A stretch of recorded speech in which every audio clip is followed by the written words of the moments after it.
여러분 안녕하십니까? KBS 뉴스 특보입니다. 이제 곧 박근혜 전 대통령의 국정원 특수활동비 수수 그리고 공천 개입 사건에 대한 1심 선고 공판이 진행됩니다. 특수활동비를 받은 것이 뇌물로 인정되느냐 이 부분이 관건인데요. 서울중앙지법 연결해 봅니다. 김민정 기자, 선고 공판 아직 시작되기 전이죠? 네, 그렇습니다. 이제 곧 박근혜 전 대통령의 국정원 특활비 뇌물수수 사건 1심 선고 공판이 곧 시작될 예정입니다. 공판이 시작되면 머지않아 박근혜 전 대통령에 대한 선고 결과도 나올 텐데요. 먼저 지금 이 시각 법정 상황 함께 보시겠습니다. 네, 박근혜 전 대통령의 선고 공판이 진행될 예정인 서울중앙지방법원 형사대법정 모습입니다. 이제 재판부가 입정을 하면 본격적으로 선고 공판이 시작될 텐데요. 박근혜 전 대통령은 오늘도 법정에 출석하지 않았습니다. 지금 보시면 검찰 그리고 변호인 모두 입정해 있는 모습 보이고요. 이제 곧 이곳에서 박 전 대통령의 국정원 특수활동비 수수 혐의와 옛 새누리당 공천에 개입한 혐의에 대한 1심 선고가 내려질 예정입니다. 이 가운데 특히 관심이 모이는 건 국정원 특활비 수수 혐의입니다. 남재준 전 국정원장 등 3명의 국정원장으로부터 특활비 36억 5천만 원을 상납받은 혐의를 받고 있는데 검찰은 이를 뇌물로 판단하고 있습니다. 하지만 앞서 특활비를 상납한 혐의로 기소된 국정원장들과 특활비 전달 과정에 개입한 혐의를 받는 문고리 3인방의 재판에서 뇌물 혐의가 모두 무죄로 선고된 바 있습니다. 같은 사안에 대해서 앞선 재판에서 무죄를 선고한 만큼 박 전 대통령 역시 같은 결과가 나올 것이라는 관측이 나옵니다. 박 전 대통령은 이 밖에도 지난 20대 총선을 앞두고 친박 인사들을 당선시키기 위해 당시 새누리당 공천 과정에 개입한 혐의도 함께 받고 있습니다. 앞서 검찰은 특활비 수수 혐의에 징역 12년을, 공천 개입 혐의에 징역 3년을 각각 구형했습니다. 또 오늘 오전 진행된 국정농단 사건의 결심 공판에서는 검찰이 징역 30년을 구형했습니다. 박근혜 전 대통령은 앞서 국정농단 사건의 1심에서 징역 24년을 선고받은 바 있는데요. 오늘 열리는 선고 공판에서 만일 혐의 중 단 하나라도 유죄로 인정될 경우 형량이 더 늘어나게 됩니다. 지금까지 서울중앙지법에서 KBS 뉴스 김민정입니다. 서울중앙지방법원 형사 32부 법정을 개정하겠습니다. 지금부터 2018 고합 20호 특정범죄 가중처벌법 위반 뇌물 등 사건과 2018 고합 119호 공직선거법 위반 사건에 대한 선고 공판을 진행하도록 하겠습니다. 먼저 소송관계인 출석 확인해 보도록 하겠습니다. 피고인 박근혜 씨는 출석하지 않으셨습니다. 검사 측에서는 누가 출석하셨습니까? 양석조, 배성훈, 김익수, 박경택, 김가람 검사 출석하였습니다. 예, 양석조, 배성훈, 김익수, 박경택, 김가람 검사님 출석하셨고요. 변호인께서는 누가 출석하셨죠? 2018 고합 20호 사건의 변호인 이종혁, 김수현 변호사가 출석했습니다. 네, 2018 고합 20호의 김수현, 이종혁 변호사님 출석하셨고요. 네, 2018 고합 119 사건의 장지혜 변호사 출석하였습니다. 네, 장지혜 변호사님 출석하셨고요. 오늘 선고기일과 관련해서 피고인은 불출석 사유서를 제출을 했습니다. 먼저 2018 고합 20호 두 개의 사건 중에 2018 고합 20호 특정범죄 가중처벌법 위반 사건은 본래 피고인이 출석을 해야 재판이 진행이 가능한 것인데 종래 피고인에 대해서 구인영장을 발부를 했지만 집행되지 않았고 그래서 첫 번째 공판기일부터 계속 불출석 상태로 재판을 진행을 했습니다. 이러한 재판 진행 경과 등에 비춰보면 오늘도 피고인의 출석 없이 재판을 진행하는 것이 불가피하다고 판단이 됩니다. 혹시 그에 대해서 검찰 측이나 변호인 측에서 의견 주실 거는 없으시고요. 네, 그러면 형사소송법 제277조의 2에 의해서 피고인 출석 없이 그대로 선고 공판을 진행하도록 하겠습니다. 우선 선고를 시작하기에 앞서서 한 가지 안내 말씀을 드리겠습니다. 언론기관에서 오늘 재판에 대해서 법정 중계 신청을 했습니다. 이에 대해서 피고인과 변호인은 법정 중계, 생중계에 대해서 동의하지 않는다라는 의견서를 제출을 했습니다. 그렇지만 우리 재판부는 피고인의 부동의에도 불구하고 오늘 재판이 갖는 중요성과 공공의 이익 등을 고려해서 재판 생중계를 허가하기로 결정했다는 점을 참고로 말씀을 드립니다. 그러면 선고를 시작하도록 하겠습니다. 우선 피고인에 대해서 오늘 2개의 사건에 대한 선고가 이루어질 예정입니다. 말씀드린 바와 같이 먼저 2018 고합 20호는 국정원 자금 수수에 관한 국고 손실 및 뇌물 수수에 관한 사건이고 2018 고합 119호는 공직선거법 위반에 관한 사건입니다. 공직선거법에 의하면 선거법 위반 사건에 대해서는 다른 사건과 분리해서 형을 선고하도록 규정하고 있습니다. 그래서 두 사건에 대해서는 각각 재판도 따로 진행을 했고 판결도 오늘 별도로 선고를 하게 됩니다. 따라서 이제부터 2018 고합 20호 국정원 자금 수수에 관한 사건에 대해서 먼저 판결 이유를 설명을 하고 다음으로 2018 고합 119호 공직선거법 위반에 대한 판결 이유를 설명을 한 다음에 각 사건에 대한 판결 주문을 선고하도록 하겠습니다. 먼저 2018 고합 20호 국정원 자금 수수에 관한 사건에 대해서 보겠습니다.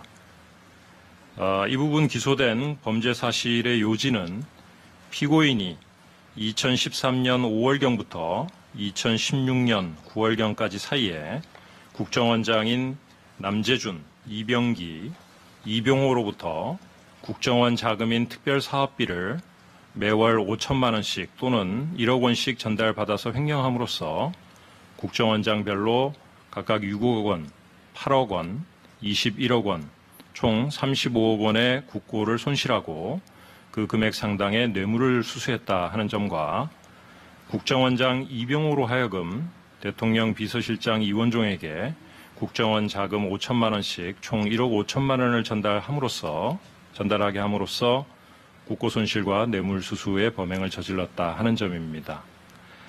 범죄의 유형별로 보면 크게 국고 손실의 범행을 저질렀는지 하는 점과 그 행위를 뇌물 수수로 볼 수 있는지 하는 점 크게 2개로 나눠진다고 할 수 있습니다. 피고인은 이에 대해서 다음과 같은 이유 등을 들어서 공소 사실을 모두 부인했습니다. 피고인은 국정원 자금 전달을 지시한 바 없어서 공모관계가 인정되지 않는다라거나 국정원장이 범행의 주체인 회계관계 직원에 해당하지 않는다. 또는 국정원장 특별사업비를 청와대에서 받았더라도 그 예산의 본래 사용 목적에 위배되는 것이 아니다. 또는 피고인에게 불법 영득의 의사나 위법성에 대한 인식이 없었다라는 등의 주장을 하고 있습니다. 이하에서는 피고인이 부인하는 부분을 포함해서 이 사건의 쟁점을 중심으로 법원이 판단한 내용의 요지를 차례로 말씀드리도록 하겠습니다. 우선은 말씀드린 바와 같이 유형별로 크게 나누어지는 것 중 하나인 국고 손실, 횡령에 의한 국고 손실의 점에 대해서 먼저 말씀드리겠습니다. 이 점에 관련해서는 먼저 피고인과 국정원장들의 공모관계에 대한 판단이 필요합니다. 이에 대해서 피고인은 이 법원에 제출한 자필 진술서에서 국정원 특활비와 관련하여 청와대 3인의 비서관 중 1인으로부터 청와대가 국정원으로부터 지원받을 수 있는 예산이 있으며 이를 전 정부에서도 관행적으로 받아 사용하였다라는 보고를 받았고 비서관에게 법적으로 문제없다면 지원을 받아서 업무에 필요한 경비로 사용하라고 지시했다라는 취지로 주장을 하고 있습니다. 피고인의 이런 진술에다가 국정원장인 남재준, 이병기, 이병호의 진술과 또 특별사업비의 전달에 관여했던 비서관 안봉근, 이재만, 국정원 기조실장 이현수 등의 진술을 종합해보면 국정원장들은 피고인의 지시 요구에 따라서 특별사업비를 전달하게 되었다라는 점을 충분히 인정할 수 있습니다. 따라서 이 점에 관한 피고인의 공모관계는 모두 인정된다고 판단됩니다. 한편으로 이병기 국정원장 시절부터는 피고인에게 지급되는 특별사업비가 매월 5천만 원에서 1억 원으로 증액됐는데 이 부분과 관련해서도 피고인이 당초 매월 5천만 원으로 금액을 특정했다거나 또 그에 한정해서 자금 전달을 요구했다라고 보이지는 않는 점이나 또 증액된 돈을 계속하여 전달받아서 사용한 점 등 자금 증액 전후의 여러 사정을 종합을 해보면 피고인이 자금 증액을 직접 지시하지는 않았다고 하더라도 그 증액 부분에 대해서 적어도 암묵적인 공모관계는 인정된다고 판단됩니다. 다음으로 국정원장들이 회계관계 직원에 해당하는지 여부에 대해서 보겠습니다. 이 부분 공소사실은 특정범죄 가중처벌법 위반 국고손실의 범행인데 이것은 해당 법률에 따르면 돈을 횡령한 사람이 회계관계 직원 책임법에 정한 회계관계 직원에 해당하는 것을 전제로 하고 있습니다. 다시 말해서 횡령의 주체인 국정원장들이 회계관계 직원에 해당하여야 범죄가 성립합니다. 그런데 이 부분은 법리적인 논증이 필요한 부분이어서 판결문에는 상세하게 설시했습니다만 결론만 말씀을 드리면 국정원장들이 회계관계 직원 책임법에서 정한 회계관계 직원에 해당된다고 판단합니다. 그럼 다음으로 특별사업비가 그 사용 목적을 벗어나서 위법하게 사용된 것인지 여부에 대해서 보도록 하겠습니다. 이른바 특수활동비라고 하는 것은 기밀 유지가 요구되는 정보 및 사건 수사, 이에 준하는 국정수행활동 등에 직접 소요되는 경비를 의미하는 것으로 기밀 유지 등의 이유로 사용 내역에 대한 증빙이 필요 없이 운영되는 경비로 이해되고 있습니다. 그렇지만 다른 한편으로 기획재정부의 예산안 작성 세부 지침 등에 따르면 특수활동비의 사용은 해당 기관의 목적 범위 내에서 엄격히 사용되어야 한다라고 규정되어 있습니다. 국정원의 예산은 전액이 특수활동비로 되어 있는데 그 중에서도 국정원장에게 편성된 특별사업비는 특별히 보안 유지가 필요한 사업에 대해서 국정원장이 사용하도록 되어 있고 사업 내역이나 집행 대상이 전혀 기재되지 않고 구체적인 증빙도 필요하지 않은 것으로 운영되고 있습니다. 그러나 국정원장 특별사업비는 특수활동비의 하나로서 그 사용 목적이 국정원의 직무 범위 내로 한정되어야 한다는 것은 당연한 것입니다. 즉, 국정원의 직무인 국내외 보안 정보의 수집 및 작성, 국가기밀에 대한 보안 업무와 같은 업무 목적에 한정되어야 합니다. 비록 그에 관한 사용 내역의 기재나 증빙이 필요 없다고 하더라도 그러한 업무 목적 범위 내에서 사용되는 전제 하에서 국정원장에게 구체적인 집행에 대한 재량권이 있을 뿐입니다. 또 한편으로는 국가기관의 예산은 각 기관 간에 임의로 전용할 수 있는 것이 아니고 법률에 정해진 엄격한 절차에 의해서만 이전할 수 있도록 규정되어 있습니다. 그럼에도 불구하고 이 사건에서 국정원장들은 특별사업비의 지급이 그 사업 목적에 부합하는지에 관하여 전혀 확인해 보지 않고 법에 정해진 절차도 따르지 않은 채 단순히 피고인이 요구 내지 지시한다는 사정만으로 특별사업비를 지급해온 것으로 보이고 피고인도 이를 별도로 확인하거나 검토해 보지 않은 것으로 보입니다. 따라서 이러한 특별사업비의 전달은 위법하다고 판단됩니다. 그 외에 피고인이 주장하는 불법 영득의 의사가 없었다거나 위법성 인식에 대한 착오가 있었다라는 등의 주장은 받아들이지 않습니다. 결국 피고인이 국정원장들로부터 특별사업비를 교부받아서 국고손실의 범행을 저질렀다 하는 점은 유죄로 판단합니다. 또한 피고인이 국정원장 이병호에게 지시해서 대통령 비서실장 이원종에게 5천만 원씩 총 1억 5천만 원을 전달하게 해서 국고손실의 범행을 저질렀다 하는 점도 마찬가지로 유죄로 판단합니다. 다만 국고손실의 공소사실 중에 2016년 9월에 피고인이 받은 2억 원 부분에 대해서는 피고인이 공모하였다는 점을 인정하기에 증거가 부족합니다. 검사의 공소장 자체에도 나와 있는 바와 같이 이 사건 특별사업비의 정기적인 전달은 2016년 7월 내지 8월 초경에 소위 국정농단 의혹이 발생하면서 피고인의 명시적인 지시 내지 승인에 따라서 중단되었다는 것입니다. 그 이후에 피고인이 특별사업비의 지급에 관여하였다는 점을 인정하기는 어렵고 오히려 증거에 의하면 피고인의 지시와는 무관하게 국정원장 이병호가 기조실장 이현수 등과의 논의에 따라서 자발적으로 지급한 것으로 보일 뿐입니다. 비록 피고인이 그 2억 원을 수령할 당시에 국정원으로부터 오는 자금이라는 사실을 알았다라고 하더라도 그러한 사정은 이미 특별사업비에 대한 횡령행위가 이루어진 이후의 일이 됩니다. 따라서 범죄 성립 후에 알게 된 사정으로 피고인이 횡령행위의 공범이 될 수는 없다고 판단됩니다. 지금까지 국고손실 범행에 대해서 말씀을 드렸습니다. 다음으로 뇌물수수의 점에 대해서 보도록 하겠습니다.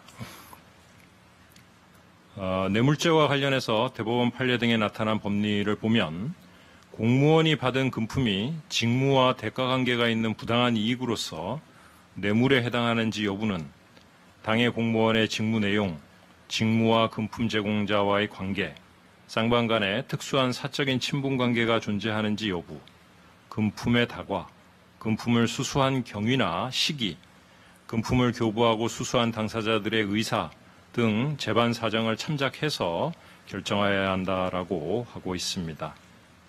또 다른 한편으로는 공소사실에 대한 유죄의 증명과 관련해서 형사재판에서는 공소가 제기된 범죄 사실에 대한 증명 책임은 기본적으로 검사에게 있고 그 증명은 엄격한 증거에 의해서 합리적인 의심을 배제할 정도로 확신을 갖게 하여야 합니다.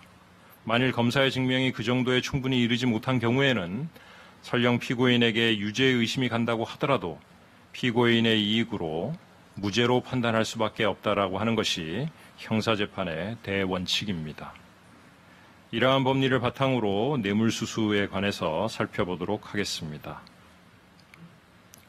먼저 대통령의 직무 및 국정원장들과의 관계에 대해서 보겠습니다. 대통령은 정부의 수반으로서 공무원을 임면하고 정부의 모든 행정 업무를 총괄하는 직무를 수행합니다. 또한 대통령은 국정원 역시 대통령의 직속기관으로 두고 국정원장, 차장 등을 임명하며 자신의 지휘 감독 하에 업무를 수행하도록 하고 있습니다. 대통령과 국정원장은 이러한 점에서 밀접한 업무적인 관계에 있다고 하겠습니다.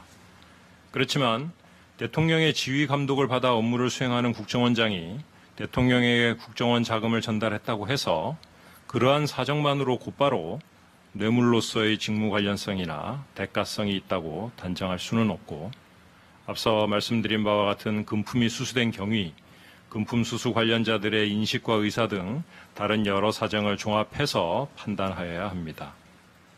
그러한 점에서 먼저 특별사업비의 지급 경위에 대해서 살펴보도록 하겠습니다. 이 법정에서 조사된 증거들을 종합을 해보면 국정원장들은 자신들이 먼저 특별사업비의 지급을 검토한 것으로 보이지는 않고 어떤 특별한 동기나 계기 없이 단순히 국정원 자금을 지원해달라는 피고인의 지시 내지 요구에 따라서 수동적으로 특별사업비를 지급하게 된 것으로 보입니다. 통상 공무원들 간에 상하급 공무원 간의 금품 수수가 뇌물로 인정되는 경우는 공무원 상호 간의 특정한 청탁을 매개로 해서 금품이 교부 수수되거나 적어도 어떤 계기가 있어서 하급자가 상급자에게 금품을 제공하고 상급자가 이를 알면서 수령하는 경우가 일반적인데 이 사건에서 국정원장들이 피고인에게 특별사업비를 지급하게 된 경위는 이러한 상하급 공무원 간의 통성적인 뇌물의 경우와는 다른 점이 있습니다. 한편으로 피고인의 자금 지원 지시에 따라서 특별사업비를 지급한 행위는 앞서 말씀드린 바와 같이 횡령행위에 의한 국고손실에 해당하고 따라서 피고인은 처음부터 국정원장들과 공모하여 특별사업비를 횡령한 것으로 보아야 하는데 그러한 점에서 피고인이 특별사업비를 전달받은 것은 이러한 국고손실의 횡령행위를 한 공범들 사이에서 그 횡령금을 귀속받은 그런 결과에 불과하다고 볼 여지가 큽니다. 또 한편으로 국정원에서 예산 업무를 장기간 담당한 기조실장 이현수를 포함한 국정원 근무자들이나 국정원장들의 진술에 의하더라도 과거부터 국정원에서 청와대 등 외부기관에 국정원 자금을 지원하는 관행 내지 사례들이 있었던 것으로 보이고 이러한 사정이 국정원장들의 특별사업비 전달에도 영향을 미친 것으로 보입니다. 다른 한편으로 피고인과 국정원장들의 이와 관련된 인식과 의사에 대해서도 보면 국정원장들의 진술과 또 관련자들의 진술 등 여러 증거관계를 종합해 볼 때 국정원은 법무부, 외교부 등 행정각부와는 달리 대통령 비서실, 경호처와 함께 대통령의 직속기관으로 되어 있고 이 사건에서는 국정원장들이 대통령을 보좌하는 직속 하부기관의 입장에서 대통령의 지시 요구에 따라서 국정 운영에 관하여 예산을 지원한다는 의사로 특별사업비를 지급한 것으로 보이고 피고인 또한 국정원으로부터 예산을 지원받는다는 의사로 특별사업비를 지급받았을 가능성이 상당한 것으로 보입니다.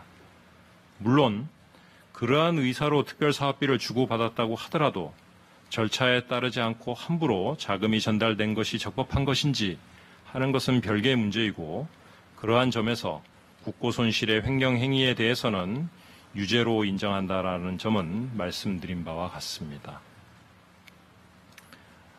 또한 특별사업비의 전달 방법, 지급 시기, 액수 등에 대해서도 보도록 하겠습니다.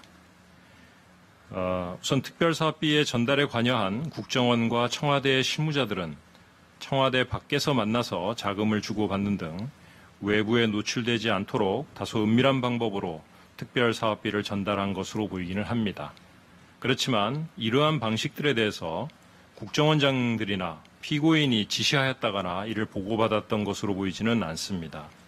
또한 실무자들의 진술에 의하더라도 실무자들이 국정원 자금이 예산 전용 등 적법한 절차를 거치지 않은 채 청와대로 전달되는 것이 부적절하다거나 문제되는 행위라고 생각했기 때문인 것으로 보일 뿐이지 뇌물과 같은 부정한 돈을 전달한다고 생각한 것으로 보이지는 않습니다. 또한 국정원장 특별사업비는 그 규모가 상당하고 언제든 아무런 증빙 없이 사용할 수 있는데도 불구하고 이를 피고인에게 한꺼번에 지급하거나 상당한 금액을 지급하지 않고 매월 5천만 원 내지 1억 원씩 장기간에 걸쳐서 정기적으로 지급을 했습니다. 이러한 방식은 국정원 내 외부에 알려질 위험이 높다는 점에서 은밀하게 수수되는 통상의 뇌물 교부의 방식과 비교해보면 매우 이례적인 것이라고 하겠습니다. 또 한편으로 국정원장들이 금품 교부로 얻을 이익이 있었는지 여부에 대해서 보도록 하겠습니다. 먼저 공소장에 기재된 바와 같이 그 대가로서 국정원장 임명에 대한 보답으로서 전달된 것인지 하는 점에 대해서 보면 증거에 의하더라도 국정원장들이 자신의 임명에 대한 대가로 피고인에게 사례 내지 보답을 할 만한 동기나 이유가 있었다는 점을 인정하기는 어렵습니다. 또 한편으로 국정원장 직무 수행 등에 관한 각종 편의를 기대하였다는 점과 관련해서도 보면 대통령과 그로부터 직접적인 지휘 감독을 받는 국정원장의 특수한 관계를 고려할 때 이러한 기대라고 하는 것은 다소 막연하고 추상적일 뿐만이 아니라 현실적인 뇌물 공여의 동기로는 수긍하기 어려운 면이 있습니다. 그 외에 달리 국정원장들이 특별사업비를 지급하기 시작할 때부터 자금을 공여할 만한 동기나 도움받을 만한 구체적인 현안이 있었다는 점에 대한 증거도 부족한 것으로 판단됩니다. 오히려 증거에 의하면 국정원장들이 특별사업비를 정기적으로 지급하였음에도 불구하고 사실상 일방적으로 사임 통보를 받거나 청와대와 마찰을 빚은 사례도 있는 것으로 보입니다. 기타 판결문에 기재한 여러 사정들을 모두 종합해서 보면 검사가 제출한 증거들만으로는 국정원장들이 피고인에게 지급한 특별사업비가 대통령의 직무와 관련한 대가로서 지급된 것이라는 점에 대해서는 합리적 의심을 배제할 정도로 충분히 입증됐다고 보기는 어렵다고 판단합니다. 또한 피고인 지시에 의해서 이원종 비서실장에게 지급된 특별사업비 부분에 관해서도 마찬가지의 이유로 뇌물로 인정하기는 어려운 것으로 판단합니다. 결국 뇌물수수에 관한 부분은 모두 증거가 부족해서 무죄로 판단합니다. 지금까지 국정원 자금 수수와 관련한 사건에 대해서 말씀을 드렸는데 다시 정리를 하면 횡령에 의한 국고 손실의 점에 대해서는 피고인이 수령한 금액 대부분인 33억 원을 유죄로 판단하고 이원종 비서실장에게 지급된 1억 5천만 원도 유죄로 판단을 하고 다만 2016년 9월에 받은 2억 원 부분에 대해서만 무죄로 판단합니다. 그리고 뇌물수수의 점에 대해서는 모두 무죄로 판단합니다. 무죄 부분에 대해서는 피고인이 동의하지 않는 한 법률에 따라서 무죄 부분의 요지를 공시하도록 합니다. 지금까지 2018 고합 20호 국정원 자금 수수 부분에 대한 판결의 이유를 말씀을 드렸습니다. 다음으로 2018 고합 119호 공직선거법 위반에 대해서 보도록 하겠습니다. 이 부분 기소된 범죄 사실의 요지는 피고인이 2016년 20대 총선에서 새누리당 내 이른바 비박계 후보들을 배제하고 자신을 지지하는 소위 친박 인물들을 국회의원으로 대거 당선시키고자 대량의 여론조사를 실시하고 공무원 지위를 이용해서 선거 전략을 마련하는 등 선거운동 기획에 관여하고 새누리당 경선운동에 관여했다 하는 여론조사 실시, 선거운동 기획 관여, 당내 경선운동 관여 등 3가지 공직선거법 위반에 관한 것입니다. 피고인은 이 공소사실에 대해서 이를 보고받거나 지시 승인한 바 없다라든지 사실관계나 법리적인 문제에 대해서 이유를 들어서 공소사실을 모두 부인하고 있습니다. 이에 대해서 이 사건의 쟁점을 중심으로 법원이 판단한 내용의 요지를 또한 말씀드리도록 하겠습니다. 우선 피고인의 변호인이 공소 제기의 적법 여부와 관련해서 공소사실이 특정되지 않았다거나 또 일부 공소사실은 6개월의 공소시효가 완성됐다라는 등의 주장을 하고 있습니다. 그렇지만 이 부분에 대해서는 판결문에 상세한 판단을 한 바와 같이 받아들이지 않습니다. 유무죄에 대한 부분에 대해서 보면 우선 피고인의 공모관계와 관련해서 피고인이 이 사건 공소사실에 기재된 범행에 관하여 정무수석 현기왕 등으로부터 이를 보고받고 지시 승인했는지 여부에 대해서 먼저 살펴보도록 하겠습니다. 이 법정에서 조사한 증거들을 종합을 해보면 공소사실에 기재된 범행은 20대 총선 이후에 원활한 국정 수행을 위해서 총선에서 국정 운영을 지지하는 소위 친박 인물들을 다수 당선시켜야겠다 하는 피고인의 인식과 의지에서 비롯된 것으로 보입니다. 따라서 피고인이 각 개별적인 행위에 대해서 모두 구체적으로 이를 인식하고 그에 관한 실행 행위를 직접 가담하지는 않았다고 하더라도 이 사건 여론조사, 또 선거운동 기획, 경선운동 범행 전체에 관하여 피고인이 공모하였다는 점을 충분히 인정할 수 있습니다. 좀 더 구체적으로 살펴보도록 하겠습니다. 먼저 20대 총선을 앞둔 당시의 정치적 상황을 보면 당시 새누리당은 대통령인 피고인을 지지하는 이른바 친박 진영과 김무성 의원을 중심으로 하는 이른바 비박 진영 사이에서 당 주도권을 놓고 적지 않은 갈등을 빚고 있었고 이러한 이유로 청와대로서는 국정 운영에 어려움을 겪고 있는 상황이었습니다.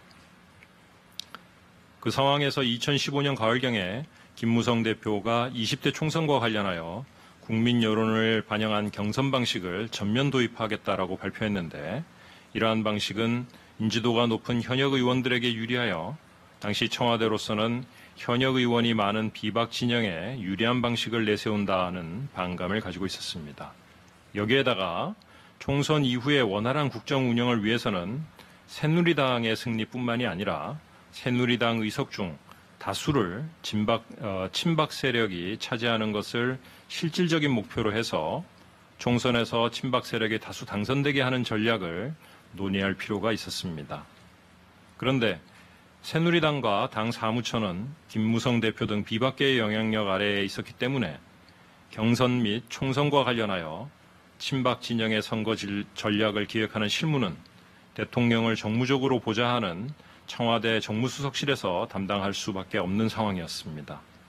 이에 따라서 정무수석 현기환은 정무비서관 신동철 등에게 친박 인물들을 위한 공천 및 선거 전략을 수립하도록 지시하였고, 그 과정에서 정무수석실에서는 여론조사를 실시하고 또 이른바 친박 리스트, 전체 선거 지역구별 후보자 현황 자료, 광역지구별 경선 및 선거 전략 자료, 새누리당 공천 룰 관련 자료 등 대략 4가지 종류의 총선 관련 자료를 작성하고 계속 업데이트하게 되었습니다.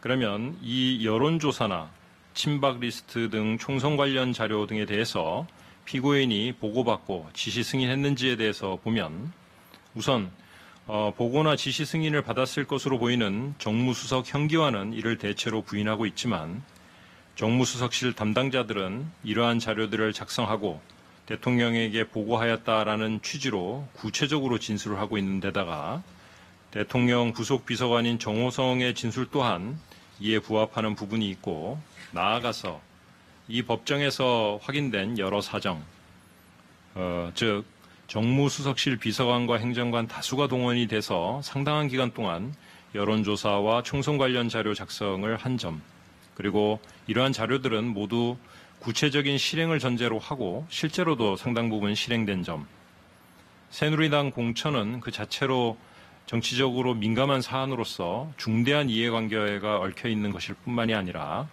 이 사건 여론조사 또한 100회 이상 대규모로 실시되고 그 비용 또한 10억 원을 초과해서 발생한 것이어서 이러한 것들이 정무수석 개인이 대통령의 지시 승인 없이 독자적으로 진행할 수는 없었을 것으로 보이는 점 등을 종합해 보면, 이러한 일련의 행위들은 모두 피고인에 대한 보고와 피고인의 명시적 또는 묵시적인 승인 내지 지시하에 이루어진 것으로 봄이 타당합니다. 다음으로 새누리당 공천관리위원회 구성에 관해서 피고인이 보고받고 지시 승인했는지에 대해서도 살펴보도록 합니다.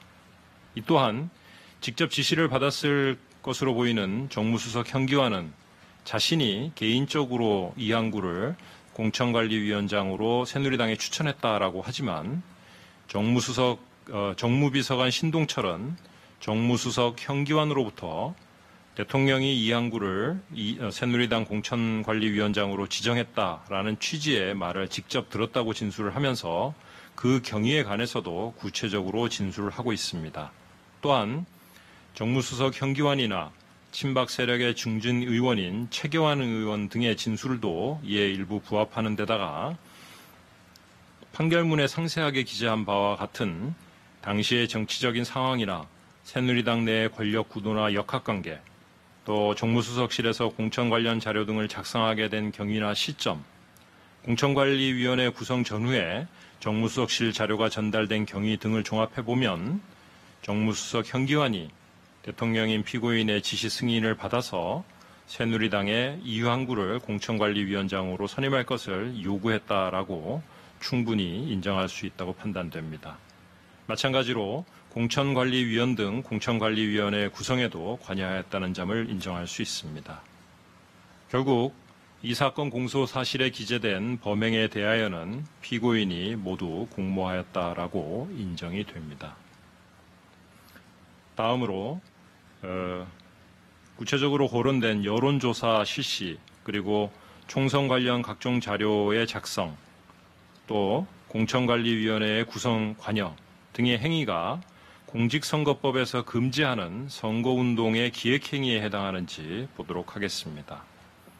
먼저 여론조사 실시에 관해서 증거를 종합을 해보면, 피고인의 주장과 같이 단순히 선거 판세를 분석하고 그에 따른 선거 결과를 예측하기 위해서 여론조사를 실시한 것이라기보다는 총선이 실시되기 전에 미리 지지율이 많이 나오는 친박 인물이 누구인지, 그 규모는 어느 정도 되는지 등을 파악하여 그러한 친박 인물들을 새누리당 후보로 출마시켜서 당선시킬 목적으로 그와 같은 전략을 수립하면서 전략 수립의 기초자료로 여론조사를 실시한 것으로 판단됩니다. 따라서 여론조사 실시 행위는 총선에서 이른바 친박 인물들의 선거운동을 효율적으로 수행하기 위한 계획을 수립하고 이를 실행하기 위한 일환으로서 이루어진 것이기 때문에 공직선거법에서 얘기하는 선거운동 기획행위에 해당한다고 판단합니다. 다음으로 총선 관련 각종 자료의 작성 부분에 관해서 보겠습니다. 이 부분에 대해서 판결문에 상세하게 기재한 바와 같은 친박 리스트 등 각종 자료의 작성 동기 내지 목적, 구체적인 작성 및 수정 과정, 그 자료의 내용 등을 종합을 해보면 예컨대 선거 승리를 위해서는 친박 누구를 키맨으로 내세워야 하는지 또는 친박에게 유리한 공천 룰은 어떻게 구성해야 하는지 이러한 것들을 마련하는 일련의 행위를 한 것으로 친박 리스트 등 총선 관련 각종 자료의 작성에 관한 일련의 행위들은 모두 친박 후보자들의 공천과 당선이라는 목적을 위해서 그들의 선거운동을 효율적으로 수행하기 위한 계획의 수립과 그 계획의 실행에 해당하는 행위이므로 이 또한 선거운동 기획 행위에 해당한다고 판단됩니다. 마지막으로 공천관리위원회 구성에 관여한 행위 역시 비슷한 이유로 선거운동 기획 행위에 해당한다고 판단됩니다. 한편으로는 대통령인 피고인도 새누리당의 당원이기 때문에 공직선거법에서 허용하고 있는 통상적인 정당 활동의 하나로 선거에 관한 단순한 의견 개진을 할 수는 있습니다. 그렇지만 이 사건에서 피고인이 관여한 일련의 행위들은 비박 후보의 배제와 친박 후보의 다수 당선이라는 뚜렷한 목적의식을 가지고 계획적, 능동적으로 실행한 것이어서 정당원으로서 할 수 있는 단순한 의견 개진이라고 하기는 어렵습니다.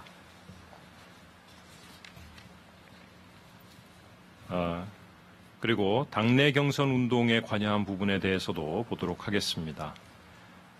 증거관계를 종합을 해보면 이 부분 공소사실에 기재된 범행, 즉 정무수석실에서 공천관리위원회에 친박 리스트 등 총선 관련 자료 등을 전달한 행위나 친박 후보자에 대해서 지역구를 변경하거나 출마하도록 종용한 행위는 비박 후보를 배제하고 특정 친박 후보를 당선시키기 위한 목적의사를 가지고 능동적, 계획적으로 한 행위이기 때문에 이것은 공직선거법에서 말하는 경선운동에 해당한다고 판단됩니다.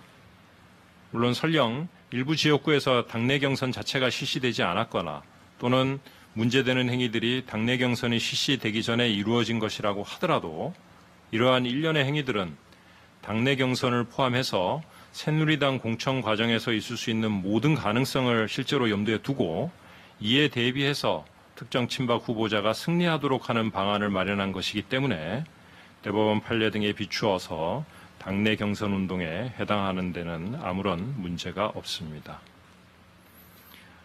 지금까지 말씀드린 이유로 결국 2018 고합 119호 공직선거법 위반의 점은 모두 유죄로 판단합니다. 이상으로 각 사건에 대한 유무죄의 판단에 대한 설명을 마치고 유죄로 인정한 부분에 대해서 형을 정한 이유를 말씀을 드리도록 하겠습니다. 먼저 2018 고합 20호 국정원 자금 수수 관련한 국고손실 범행 부분에 대한 양형 이유를 말씀을 드리겠습니다. 피고인은 국정을 총괄하는 행정부의 수반인 대통령으로서 법과 절차에 따라서 국정을 수행하고 특히 국가의 예산을 그 용도와 목적에 맞추어서 엄정하게 집행하고 이를 감독해야 할 지위에 있었습니다. 그러한 피고인이 단지 청와대 비서관으로부터 국정원 자금을 지원받을 수 있다는 보고를 받았다는 것만으로 그것이 적법한지에 대한 최소한의 확인 절차도 거치지 않은 채 권한을 남용해서 자금 지급을 요구함으로써 지속적으로 국고를 손실하였다는 점에서 그 비난 가능성은 매우 크다고 하겠습니다. 피고인은 국정원장들로부터 약 3년의 기간에 걸쳐서 30억여 원에 이르는 특별사업비를 교부받았습니다. 이 사건 범행으로 인해서 국가가 입은 손실 규모가 상당합니다. 또한 피고인은 국정원장들로부터 교부받은 특별사업비 중 일부를 사저관리비 또는 본인 의상을 위한 의상실 유지 비용 등 사적인 용도로 사용하기도 한 것으로 보입니다. 이러한 국고 손실의 범행으로 인해서 무엇보다 엄정해야 할 국가 예산 집행에 근간이 흔들리게 되었을 뿐만이 아니라 해당 국정원의 예산이 국정원 본연의 직무인 국가 안전 보장에 제대로 사용되지 못하게 됨으로써 국가와 국민의 안전에도 위험이 초래될 우려마저 있었습니다. 따라서 피고인에 대해서는 그 책임에 상응하는 엄중한 처벌이 필요하다고 하겠습니다. 더욱이 피고인의 대통령 재임 기간 동안에 국정원장 3명 모두가 국정원장 특별사업비를 피고인에게 전달하게 된 것은 국정원장에 대한 지휘 감독권을 가지고 있는 피고인의 지시에 의한 것이라는 점을 고려하면 이러한 장기간의 대규모 국고 손실 범행에 대한 궁극적인 책임은 피고인에게 있다고 보아야 합니다. 그럼에도 피고인은 이 사건 범행을 부인하면서 오랜 기간 자신을 보좌한 비서관들에게 그 책임을 미루고 있고 수사기관의 조사뿐만이 아니라 재판을 위한 이 법정에의 출석까지도 전혀 응하지 않고 있습니다. 다만 다른 한편으로 피고인에게 유리한 사정으로는 피고인이 처음부터 국정원 자금을 사적으로 사용할 의도나 어떤 부정한 목적을 가지고 국정원 자금을 교부해 줄 것을 요구했다고 보이지는 않습니다. 다른 한편으로는 이전 정부에서부터 청와대에서 국정원 자금을 전달받은 바 있다는 잘못된 관행에 기대어 본건 범행을 저지른 면도 있는 것으로 보이기 때문에 범행 당시에 피고인이 그 위법성을 크게 인식하였을 것으로는 보이지 않습니다. 또한 국정원장들로부터 교부받은 특별사업비 중 일부를 공적인 용도로 사용하기도 한 것으로 보입니다. 이러한 사정과 피고인이 이 사건 범행 이전에 형사처벌을 받은 전력이 없다는 점도 함께 고려하도록 합니다. 다음으로 2018 고합 119호 공직선거법 위반에 대한 양형 이유를 말씀드리겠습니다. 피고인은 국민에 의해서 선출된 국가 원수이자 행정부의 수반인 대통령으로서 국민으로부터 위임받은 권한을 헌법과 법률에 따라서 오로지 국민 전체를 위하여 행사함으로써 사회 공동체를 통합시켜야 할 헌법적 책무를 지고 있습니다. 특히 선거는 국민주권주의와 대의제 민주주의를 실현하는 핵심으로서 국민이 직접 대표자를 선출하여 민주적 정당성을 부여하는 절차이기 때문에 선거에서의 공정성은 민주국가에서 그 무엇보다 중요하고도 필수적인 것입니다. 선거가 공정하고 투명하게 이루어질 수 있도록 하는 가장 우선적인 책임은 헌법의 수호자이자 국정의 총책임자인 대통령에게 있습니다. 또한 우리 헌법과 법률은 대의제 민주주의를 구현하기 위해서 정당의 자유를 보장하고 정당에 대한 국가의 보호를 규정하고 있습니다. 따라서 대통령은 정당제 민주주의가 제대로 기능할 수 있도록 이를 보장할 책임 또한 가지고 있습니다. 그럼에도 피고인은 20대 총선을 앞두고 새누리당 내에서 자신과 견해를 달리한다는 이유로 특정한 세력을 배척하고 자신을 지지하는 인물들을 국회의원으로 다수 당선시키고자 대통령의 지위를 이용하여 계획적이고 조직적으로 여론조사를 실시하거나 선거 및 경선 전략을 수립하였으며 새누리당 공천관리위원회 구성에 개입하고 자신을 지지할 세력에게 유리한 공천 방식을 공천관리위원회에 전달하여 반영되도록 하는 등의 일련의 선거법 위반 범행을 저질렀습니다. 피고인의 이러한 행위는 대통령으로서의 헌법적 책무를 방기하여 국민으로부터 부여받은 권한을 함부로 남용한 것으로서 우리 헌법의 근본 가치인 대의제 민주주의를 훼손하고 정당의 자율성을 무력화시키는 행위라는 점에서 그 죄질이 결코 가볍지 않습니다. 피고인의 행위로 인하여 20대 총선에서 유권자의 의사가 왜곡되고 선거의 자유와 공정이 심각하게 훼손될 위험이 초래되었음에도 피고인은 이 사건 범행을 지시 승인한 바 없다고 부인하거나 단순히 선거 판세를 분석하는 정도의 목적이었다라는 수긍하기 어려운 변소로 일관하고 있습니다. 이러한 여러 사정을 고려하면 피고인에게 그 범죄 사실에 상응하는 엄중한 책임을 물을 필요가 있습니다. 다만 다른 한편으로 피고인이 대통령으로서 당시의 정치적 상황에 따른 국정 운영의 곤란을 타개하고 새누리당의 협조와 지원을 받아서 자신이 추구하는 정책을 실현함으로써 국정을 원만히 이끌고자 하는 목적에서 본건 범행에 이른 측면도 있는 것으로 보입니다. 다른 한편 이 사건 범행은 새누리당의 공천 단계에서 친박 후보자가 당의 후보로 공천받을 수 있도록 하는 데 중점이 있었던 것이고, 이를 넘어서 실제 20대 총선의 선거운동 단계에서 유권자의 투표에 직접적인 영향을 미치는 선거운동에까지는 나가지 않은 것으로 보입니다. 이상 각 두 사건에 대한 개별적인 양형 이유를 말씀드렸고, 이와 같은 피고인에게 불리하거나 유리한 양형 사유와 그 밖에 이 사건 공판 과정에서 나타난 다른 모든 양형 요소와 더 나아가서 법률에 정해진 법정형과 처단형, 그리고 대법원에서 공고하고 있는 양형 기준 등을 모두 종합해서 피고인에 대해서 구체적인 형량을 정했습니다. 지금까지 말씀드린 모든 이유를 종합을 하고 재판부에서 판단한 결과에 따라서 판결을 선고하도록 하겠습니다.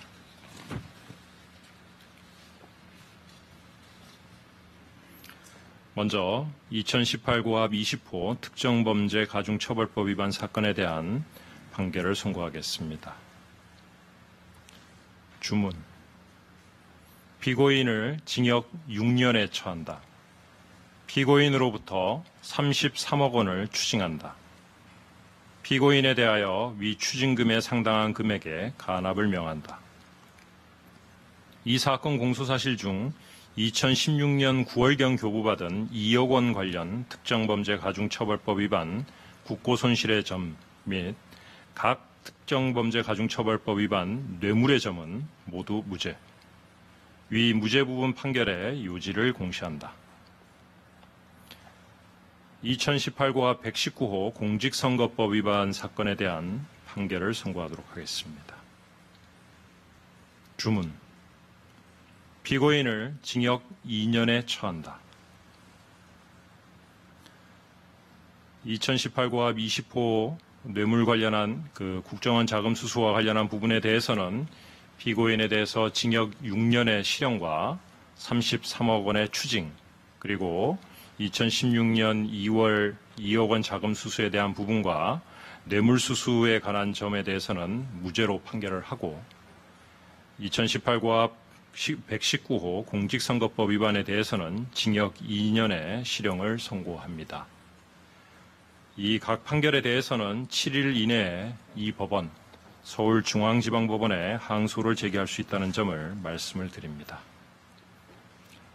이상으로 박근혜 피고인에 대한 판결 선고를 모두 마치도록 하겠습니다.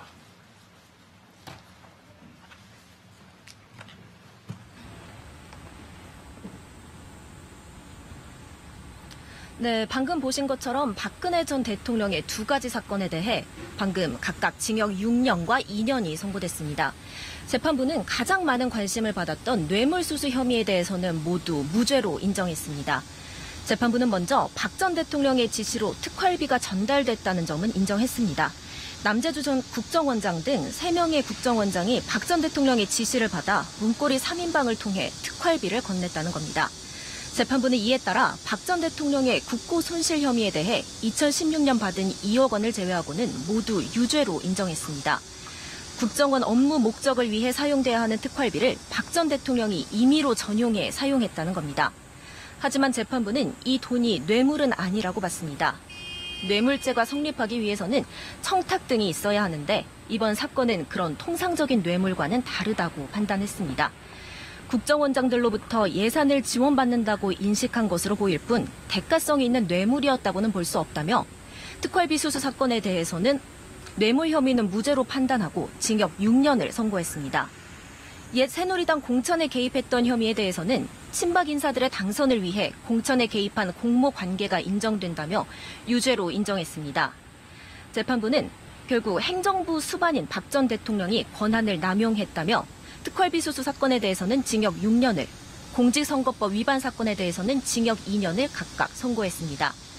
앞서 국정농단 사건 1심에서 징역 24년이 선고된 데다 오늘 선고 공판에서도 징역형이 선고되면서 박근혜 대통령의 형량도 대폭 늘어날 것으로 보입니다.